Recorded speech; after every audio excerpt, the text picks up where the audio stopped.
Companies are making the choice to do business in Connecticut. Yeah, most recently, a German company, Henkel, announced it's moving its headquarters here from the other side of the country, opening up hundreds of jobs. News 8's Bob Wilson live for us in Hartford tonight with how this is good news for job seekers and the state's economy. Bob. Yeah, it's a win-win. The governor here at the Capitol with lawmakers, they're working together, cutting deals, giving big tax breaks. But in the end, we've been talking to the experts, and they say it's going to pay off. Jobs, jobs, and more jobs being added in Connecticut.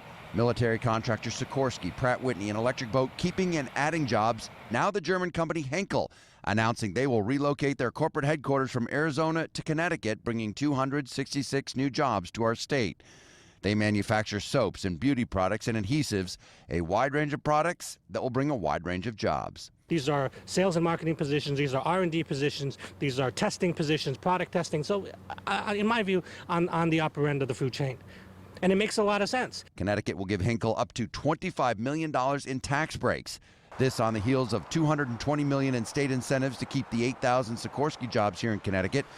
So it's handing out big tax breaks to large corporations, hurting Connecticut taxpayers.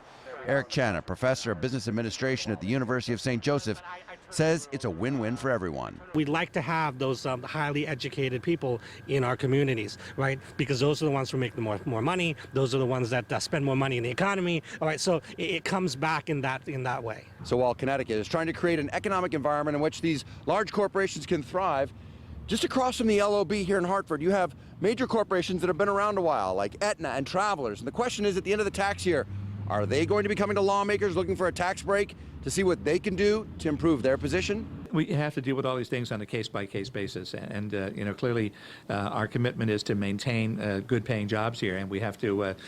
We've shown this string of successes now, and we have to keep that going. New Haven Senator Martin Looney believes corporate tax breaks are the way of the future as the states bid and fight for high-tech, high-paying jobs. All of the states in the country right now are participating in this effort to try to attract businesses. They all have to offer incentives one way or the other. So unless there was a mutual ceasefire declared everywhere, this is just the reality of how we do it these days. And that's the reality of how GE went from Connecticut to Massachusetts. They were offered tax breaks up there as well. I'm Bob Wilson, reporting live at the Capitol, News 8.